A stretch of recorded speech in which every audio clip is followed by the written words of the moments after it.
Assalamualaikum warahmatullahi wabarakatuh. Alright, so we proceed to the other part of the structured question of intangible asset. Right, so for the first question, we proceed on December 2019. Alright, I shared three question on structure of intangible assets. So we just proceed to one by one, one by one. The video also made separately for you, for easily for you to refer, right?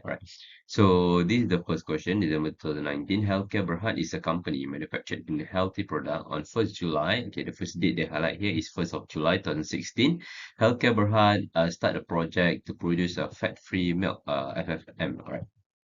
With an exclusive feature that can lower the cholesterol level. However, Healthcare Berhad was challenged to precisely measure the sterol concentration in the milk that can affect the cholesterol level. At the same date, Healthcare Berhad purchased an equipment. So the highlight here is purchase an equipment at the cost of 345,000 to overcome the challenge. Right. So the equipment can be used to validate the sterol concentration in the milk. The equipment has a useful life of 10 years, and other costs incurred in this phase amounted to 100,450. Right. So these are the first things that the question mentioned. They purchase an equipment. Remember, so we are doing an intangible asset topic. All right.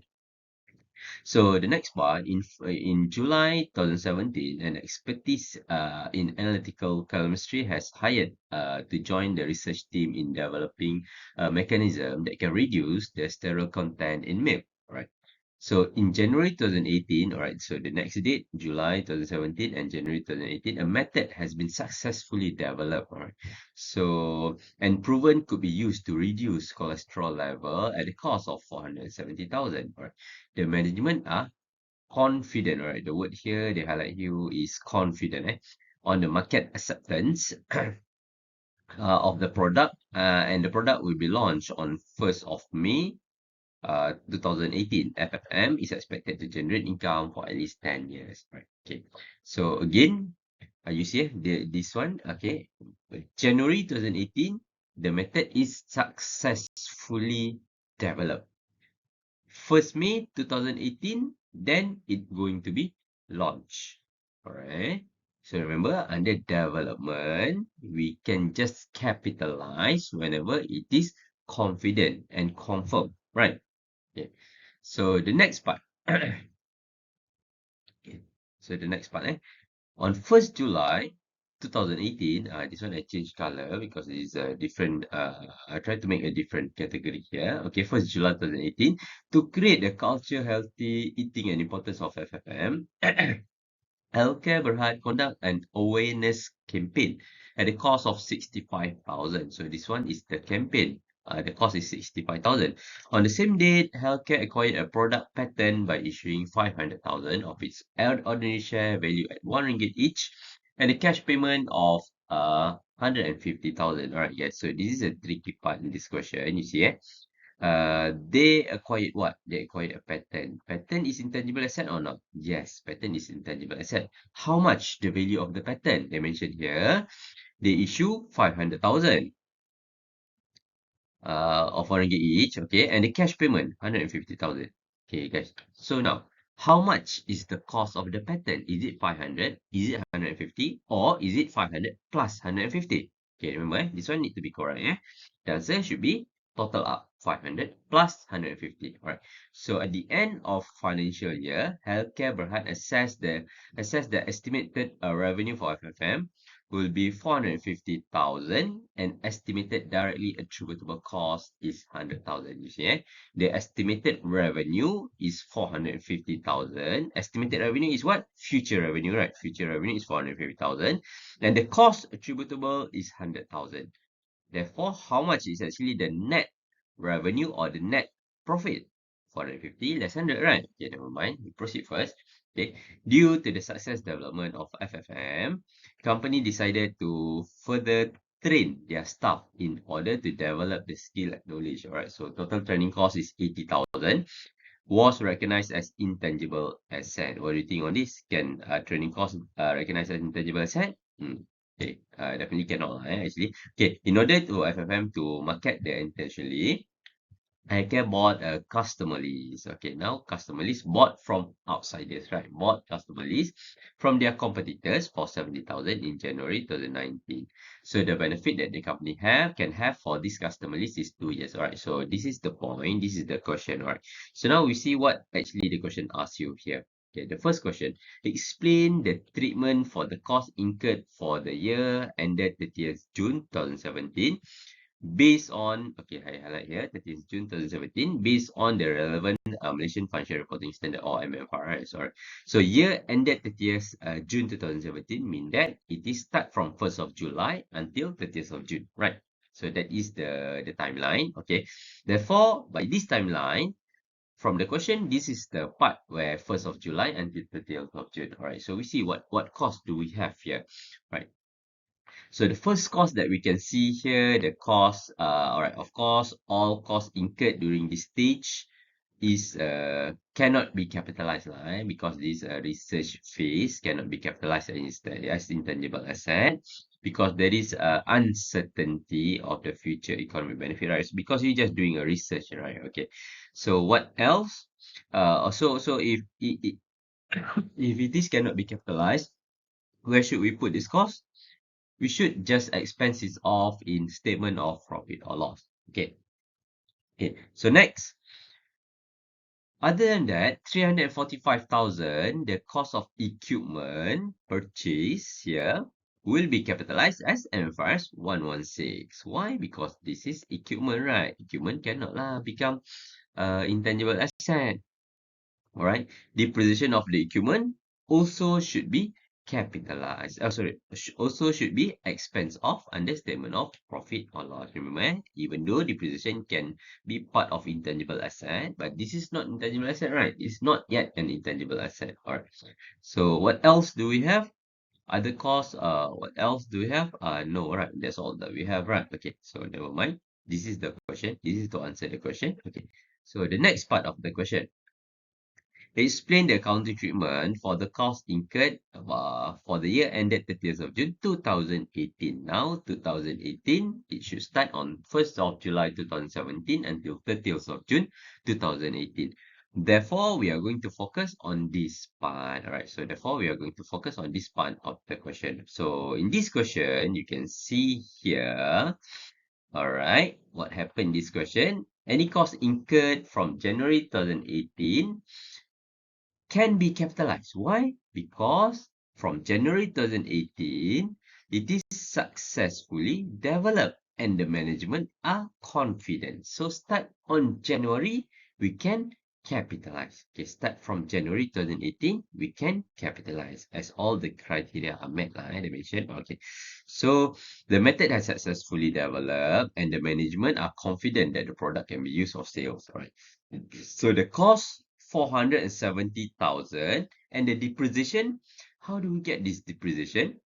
11,500. Okay. 345,000, our cost from the previous year here, I mean the machine or the equipment here from the previous year, divide by 10 years, okay, times with 4 over 12. Why 4 over 12? Because from January until it is launched on 1st of May 2018, right? So January, February, March, April. May can or not? Cannot lah because May is already launched. So it's only 4 over 12 months. All right. So the cost is 470,000 plus 11,500. All right. That's part of the asset or intangible asset. Okay.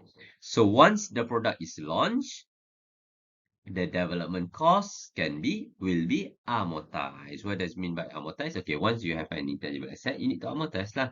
How to amortize? 481,000. How to get this 481,000?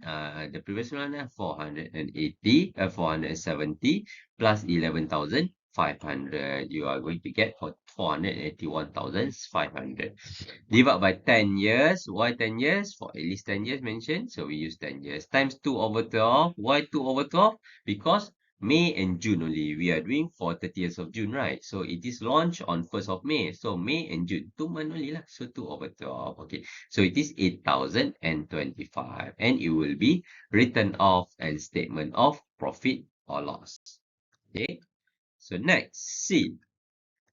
Explain briefly the accounting treatment for the campaign cost and acquired patent based on MFRS 138. So now we focus on this one, campaign and patent. All right. So in this case, guys, all right, we can see here 65,000 spent on campaign. Definitely cannot lah. Campaign is expense off in statement of profit or loss. However, patent that you purchase from outside, how much again? 500 plus 150,000 is 650,000. On the patent can be capitalized as intangible asset because it is identifiable, control, and future economic benefit because you purchase from outsiders, right? Purchase from outsiders easy lah, for us to capitalize, right? So next question, D. Explain briefly the development cost that can be capitalized in statement of financial position for the year ended 30th of June 2018. So 30th of June 2018 mean that the last the 30th of June is start from 1st of July until 30th of July, and the last two paragraph here. All right. So here, since the net recoverable amount, okay, you can see this one. The question mentioned here, you can see this one, all right. Estimated revenue is 450,000 and the cost is 100,000. So 450 less 100, we are going to get a profit by 350,000. What does it mean by 350,000? It is a net recoverable amount or it is a value in use. Okay, value in use. We compare with carrying amount. How to get this carrying amount? To get this carrying amount, okay, we calculate 481,000. Previously, remember the cost is 481,000 less with 8,035. What is 8,035? The amortization for year end 30th of June 2018, the one that we do in the previous part of the question. And 48,150 is what? This one is for the year end 30th of June 2019. This one is amortized for 30th of June 2019. So it gives you the carrying amount of 425,325. All right. So therefore, compare with the recoverable amount 350. What does it mean? If we choose recoverable amount, because recoverable amount is lower, right? So we are going to choose recoverable amount. So what does it mean if we choose the recoverable amount? Mean that there is a impairment loss. So only 350 can be capitalized. So what does it mean? Mean that the difference 435,000, 335 less with 350, we get this figure 75,325 should be recognized as impairment loss. And impairment loss, what should we do? We should transfer to statement of profit or loss. Okay. Alright, so last question. Explain the accounting treatment for the customer list and training cost. The last one, customer list and training cost based on MFRS 138. Okay, so customer list, it is acquired from outsiders, right? Because it is acquired from outsiders, it can be capitalized. Okay, it can be capitalized. All right, 70,000 can be capitalized because the list can bring a future economic benefit. So therefore, it will be amortized because it can be used for 2 years, right? 2 years, it can be amortized for 2 years. So per year is 35,000 and amortization is recorded under expense at the statement of profit or loss. What about the training cost? Training cost cannot. Okay, training cost don't have the element of control, therefore should not be capitalized. So therefore, all training costs, 80,000, are go to expenses as part of statement of profit or loss. Right? So this is for December 2019 question.